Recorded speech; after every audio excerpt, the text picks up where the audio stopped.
It's October 11th, 2021, and today in the news, we are talking about drones falling out of the sky in China.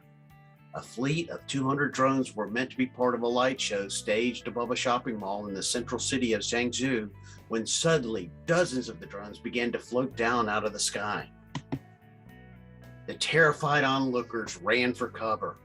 Drones crashed into buildings, parked cars, and spectators. It was estimated that over 5,000 people, including women and children, attended the event. Two theories have appeared to as why this happened. The first theory is an operational error. Something went wrong with the system.